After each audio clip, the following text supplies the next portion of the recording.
Presiden Soekarno dulu pernah bermimpi menjadikan Jakarta sebagai kota yang dikagumi dunia. Impian itu nyaris gagal. Konon berkali-kali Bung Karno merasa salah memilih orang saat mengangkat gubernur untuk Jakarta.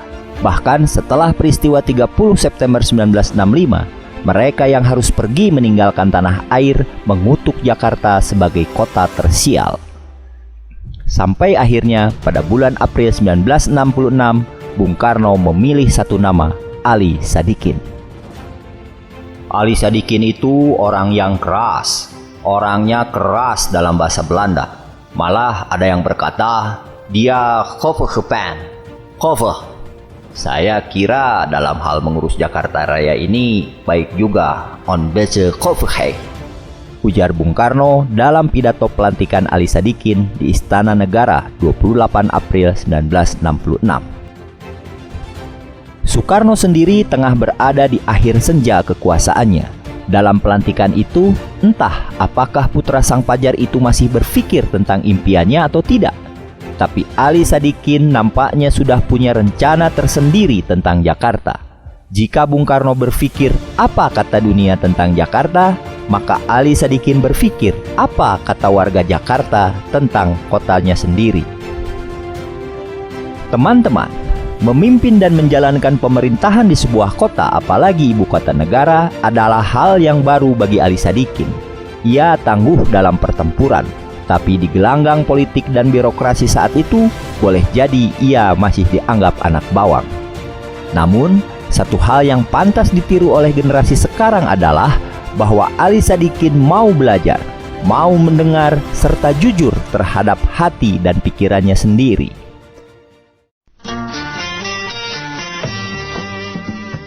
Di awal kepemimpinannya, sikap keras dan menggebrak adalah gayanya. Harap maklum, beliau adalah Mayor Jenderal KKO atau marinir saat ini yang harus memimpin lebih dari 5 juta penduduk DKI Jakarta saat itu yang beraneka ragam dan berantakan. Ia tak segan marah-marah dengan makian yang relatif kasar. Ketika tahu ada pejabat bawahannya yang salah dan curang, akan langsung diberondong dengan kata-kata monyet, goblok, atau sontoloyo sambil menggebrak meja.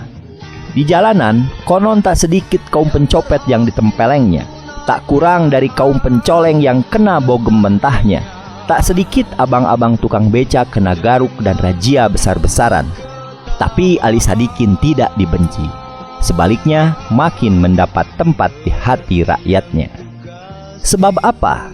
Ya, karena ia tidak lupa dan ikhlas meminta maaf.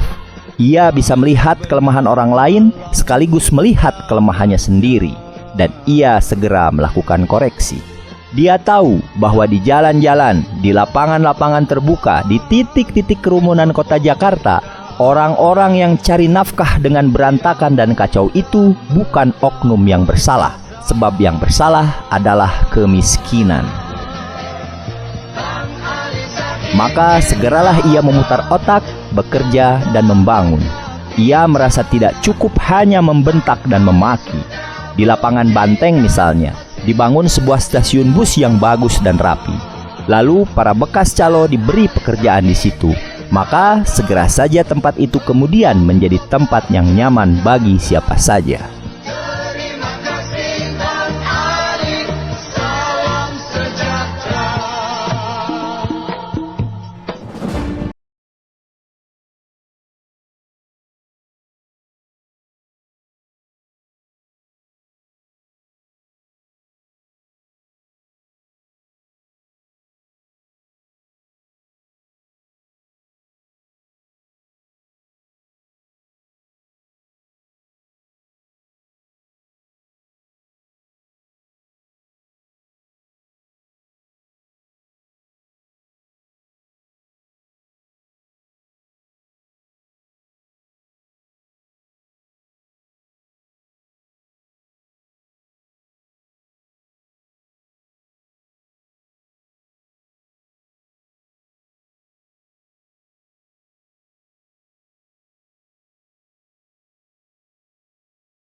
saran orang lain sebagai saingan atau ancaman. Sebaliknya, ia mendengarkan dan belajar. Secara politik pun, ia adalah gubernur yang diangkat oleh Bung Karno di era Orde Lama. Ia pun adalah perwira tinggi KKO ketika jenderal-jenderal Angkatan Darat menguasai segala lini. Saat Jenderal Soeharto menentukan segala sesuatu di negeri ini, Sang Maung Cangkudu tidak lantas berubah menjadi kucing. Ia tak takut berjalan sendirian. Darah bangsawan Sumedang yang mengalir di tubuhnya tak membuat Ali Sadikin jadi ciut dan merunduk. Maka rakyat Jakarta saat itu pun segera tahu bahwa mereka punya pemimpin, bukan pejabat. Saya belum pernah menjumpai orang sebesar dia dalam sikap.